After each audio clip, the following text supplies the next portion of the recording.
Do you have any idea how many times in the Knicks' last 9 games they've come out with a win? 9 times. 9 times? 9 times. That's right. Here is the Knicks Film School Postgame Show presented by BetUS. The train keeps moving along tonight without Jalen Brunson. I will not quite go so far as to say no Jalen Brunson, no problem. This game was, for anybody who watched it, obviously knows, a lot closer than the final score would indicate. Knicks seemed to take control of the game towards the end of the first half. Jazz made a couple pushes. I feel like late third quarter, maybe early fourth quarter, around that point to get it down to 5. The third quarter to get it down to 5. And then the Knicks finally started to pull away. Jazz had one final little push in him, got it down to 11 after an 8-1 run and some silly, weird Knicks stuff. But ultimately, final score of this game, 119 to 103. I think my big takeaway from this game is for a lot of fans, even amongst 8 straight wins coming into this game, some of the things that I think folks have been worried about. And look, I know it's the Jazz, and I know, like, other than the Wolves, kinda, and I forget what's the one other quality win that they've had on this streak. I can't remember anything anymore. But like, not a lot of quality wins here. And we'll find out a lot. Oh, the Spurs were a quality win. We'll find out a lot on Friday night. We're all looking forward to that. Shout out T Squared Social Watch Party. Be there, BT Squared. Like, I get all that. And if they lose on Friday and they lose in dispiriting fashion, no one's going to care about 9 straight wins. Get all of it. But if you are a fan who has been worried about certain things, a certain level of toughness, a certain level of grittiness, a certain level of, do they have what it takes to really win a game on the defensive end? I have to think that tonight was among the most encouraging games for you of the entire season. That is not to say that there were not some very special offensive performances tonight. There certainly were. Karl-Anthony, we could go down the list. We might as well do it right now. Karl-Anthony Towns with a 30-20 game, 31-21 to be exact. His third consecutive 30-10 game. His third 2020 game this season. I got to check how many 30-20 games he's had this season. I think he's had at least one more, although this might have been the first. Oh, I almost forgot to pop open on my wand, please. How dare me. So massive statistical game for Towns, and it was more than just stats. Towns played an exceptional game, and I thought, if there's one guy, now that Bridges has kind of righted the ship, if there's one guy who you want to see bring a little bit more on the defensive end, I think it's Towns. And we always say it. It doesn't have to be perfect for every minute he's out there on the court. It's not going to be perfect for every minute he's out there on the court. There are going to be some defensive possessions where, it's not his best. You want to see the compete level. You want to see the technique. You want to see the attention to detail. You want to see the energy. You want to see all those things more often than not. Could we get it 2 out of every 3 possessions? Could we get it for 9 out of 10 possessions during a key stretch where the Knicks are making a big push? Stuff like that. I think you saw all that from Towns tonight. Fantastic game from him. Not to be outdone. Can't wait to read this one off. Josh Hart, 15 points, 14 rebounds, 12 assists, and even a couple of steals to boot. 1 steal and 1 block. So that's actually almost better. Fantastic game from Josh Hart. Really kind of, and we're going to talk about the point guards who played tonight without Brunson, and also no Deuce McBride, I should mention, near the top of the show. But after some really nice work in different ways by the point guards who did play, I think more and more as this game went on, Josh Hart kind of took the reins, took the bull by the horns, and was really kind of guiding the Knicks offense as this game went down the stretch. Not always to their benefit, I should note. Josh Hart that is always going to give you a little bit of both. And there were some moments there where some of the not great popped in. But overall, really nice game from Josh Hart. OG Anunoby. OG Anunoby had 22 points on 10 of 16 shooting, and all that is very well and good. That's not the stat line that's going to be associated with OG Anunoby tonight, though.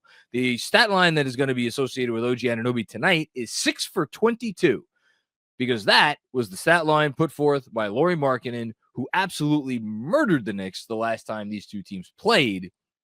And he was absolutely shut down. OG Anunoby, like, we've seen him put the clamps down on guys before. I'm not sure we've seen anything to quite this degree where Markkanen, I mean, they said it on the broadcast, Markkanen was in jail. I mean, this was, I've used this comp before. I'll use it again. This was a Deion Sanders. It doesn't matter if Jerry Rice is on that side of the field. Doesn't matter if Chris Carter's on that side of the field. Doesn't matter if Tim Brown's on that side of the field. Can you tell I'm showing my age by when I started watching football? It doesn't matter who's on the other side of the field. Andre Rison is another one. I can keep listing off 90s wide receivers if y'all want me to, but I don't think anybody does. Doesn't matter who's over there. You stick Deion on them, they're a non-factor. Well, tonight, Lauri Markkanen was a non-factor because Tom Thibodeau stuck OG Anunoby on him. So great job by him. And then last but certainly not least, in what was probably his quietest significant offensive game of the season, Mikal Bridges, I'm going to just read off everything. I should mention Josh Hart, 45 minutes. One of three Knicks to play 40-plus minutes tonight. Kind of not a surprise with both Brunson and McBride out. Again, this game was closer than the final score made it indicate, so that's why the minutes are where they are. And we'll talk more about the rotation in a bit.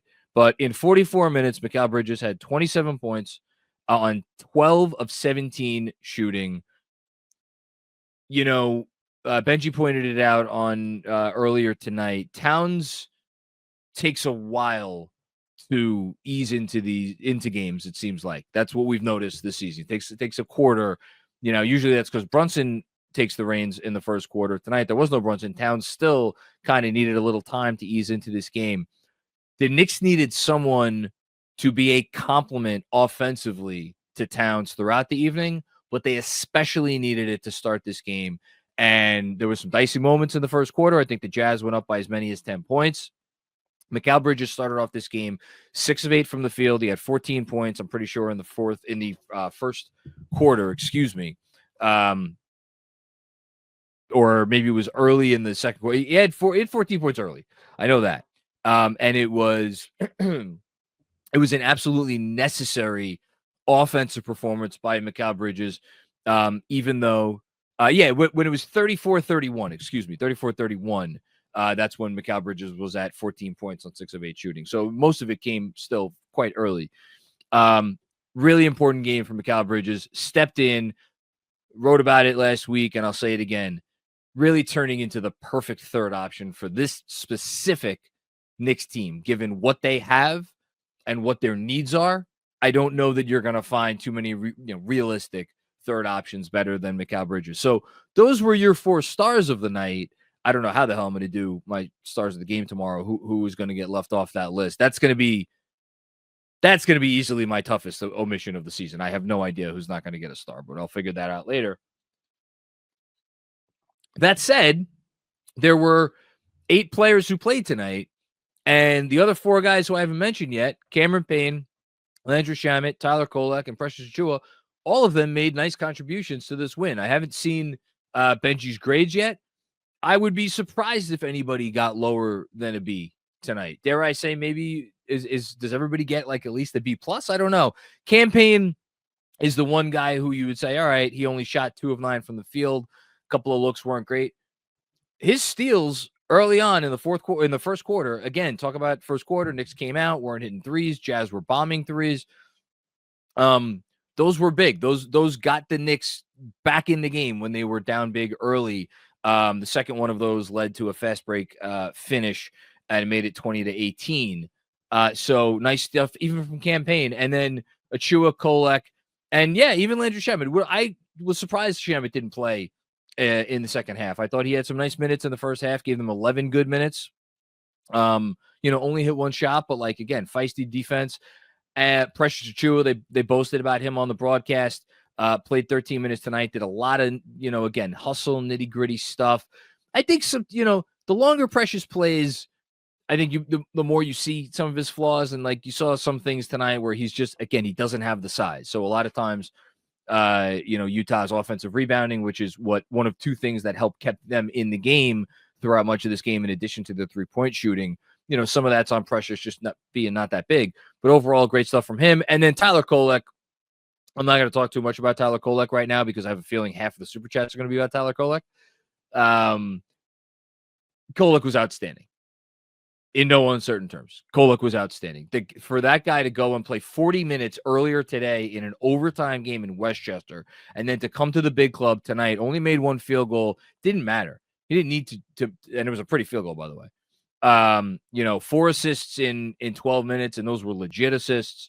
I actually, as the game was going down the stretch, I'm like, man, I kind of wish Kolek was in here to steady the ship, because there was a period of time where things got a little crazy and Kolek wasn't in the game. I was like, man, let's get Tyler Kolek out there, which is the best compliment that I could pay him. And then the last compliment that I want to give tonight, before we move on to something special, that is going to come immediately after my monologue, is their game plan. And I'm going to give a little bit of a shout out to Tom Thibodeau. So I know this is going to head right into the autograph signature moment of the game if we want to get that ready. So in the, there it is. It's already up there. So in the Knicks' first game against Utah, the Knicks had a rough game shooting from downtown. I forget what they shot. They shot terribly. The Jazz shot great. And the game ended up not being really close. Because they were having such issues shooting from outside, the Jazz were really able to hone in on everything the Knicks were doing inside the arc and made life extraordinarily difficult for them anytime they tried to get anywhere near the freaking rim. So what did the Knicks do tonight? At every opportunity that they could, they got out and ran. And my favorite stat of the night, and I think that was, I have to think that this was in the game plan. My favorite stat of the night, it's not just that they had 34 fast break points. It's that so the Jazz had 17 turnovers and they conceded 22 points off of those 17 turnovers. So if you do a little quick math, that means the Knicks had at least a dozen fast break points that were not off of turnovers. There might have been some additional ones, because I'm not 100% sure that every one of those 22 points off of turnovers was in the fast break, but it sure as hell felt like they were, because every time the Jazz turned it over, the Knicks went out to run, and a lot of times it wasn't even after a turnover. The Knicks still tried to get out and run. I think that was part of the game plan, which is going to lead to my autograph signature play of the game. I could give this a couple different ones. I'm not 100% sure this counts as a fast break point, but for me, my most important basket of the game, I know Precious had a crazy dunk. I know Josh Hart had a crazy dunk. Both of those are fantastic candidates for a signature moment of the game. I'm going to give it to the Karl-Anthony Towns 3-pointer that came when the Jazz cut the lead down to 5, 66-61. It was a pretty quick trigger 3 by Cat there, and I think it settled things down.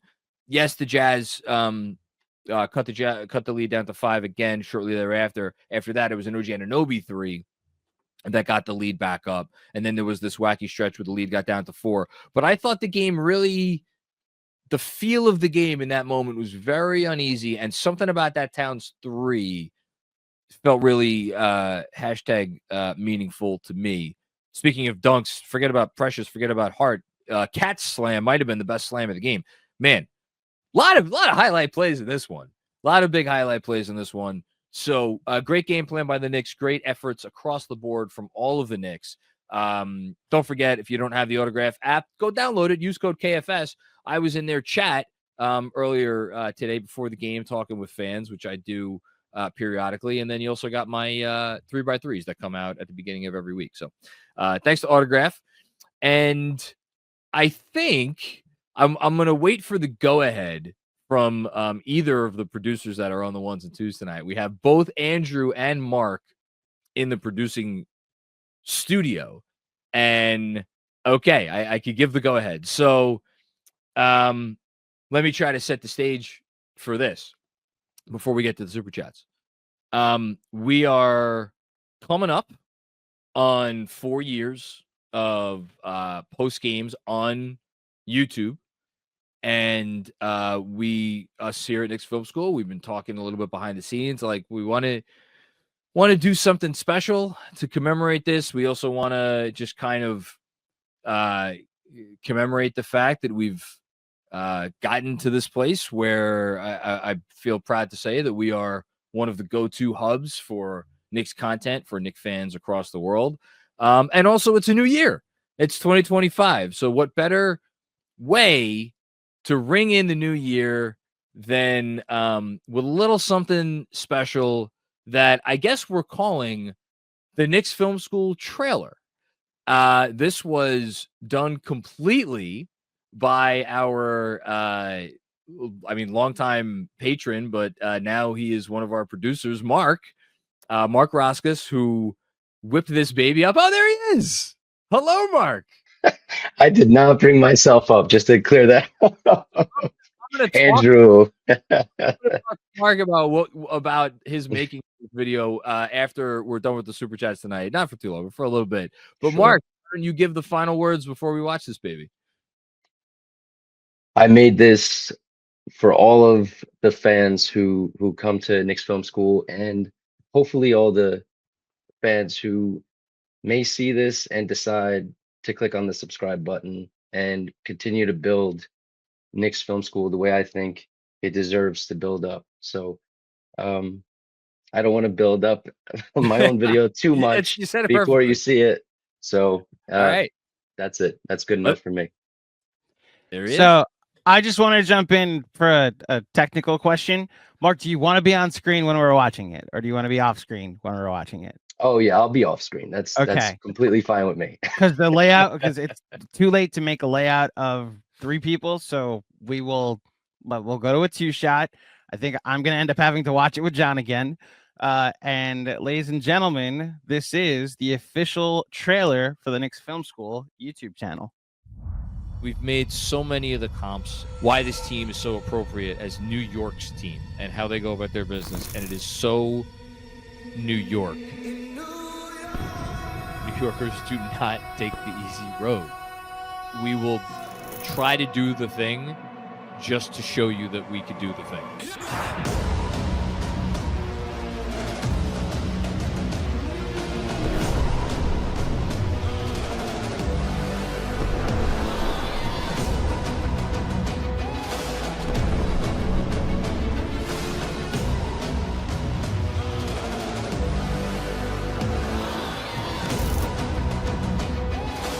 Welcome to the Knicks Film School Postgame Show.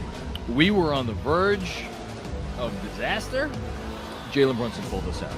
That felt, you know what that felt like? It felt appropriate. That is my f***ing basketball team, baby. Here we go. Need it. Busy. I can get used to this. You know, with all due respect to the 2012-13 Knicks, Andrew's beloved, we've never had this here. Robert Cross, I enjoyed these double big minutes. Precious in Towns excites me more than Mitch in Towns. Welcome to another edition of the Knicks Film School pregame show. Joining me now to preview these matchups: Evan Roberts, RB Philly Take, Caitlin Cooper, Dane Moore, my good friend Mr. Esbar Heedy. It is the perfect marriage of education and entertainment, yes. Edutainment, if you will. You're not likely to get any player that matches his value on the same contract without aggregating other players. So I'm inclined to believe that Deuce McBride not going anywhere.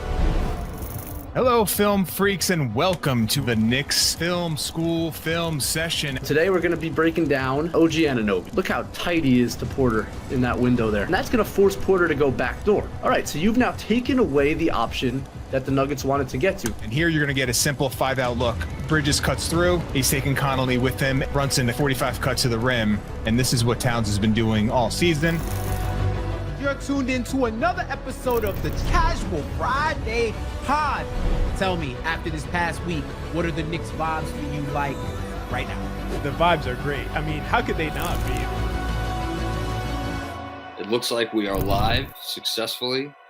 And now I am going to wait for Andrew Claudio to retweet this sucker.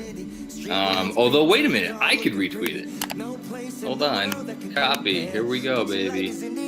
We are live. Joining me now on the Knicks Film School Podcast, Alan Hahn. Hello, sir. Mr. Chuck D. Hello, Chuck. Welcome to the show, Jeff Van Gundy. Zach Lowe. Hello, sir. Monica McNutt. Hello. Macri, what up? Senator Bill Bradley. Hello, sir. How are you? The author of Blood in the Garden. Chris Herring. Hello, sir. He's everywhere. Kazim Famuyide. Now I get to introduce you as Fred Katz, national writer for The Athletic. I'm going to go with a howdy partner, ESPN's Tim McMahon. He's the best in the business. Ian Bagley of SNY. Hello, sir. How are you? Jeremy Lin. How you doing, sir? NBA Hall of Famer, the voice of the Knicks, Mike Breen. New York Knicks took on an 18-year-old French prospect. The Knicks traded Julius Randle and Dante DiVincenzo for Karl-Anthony Towns.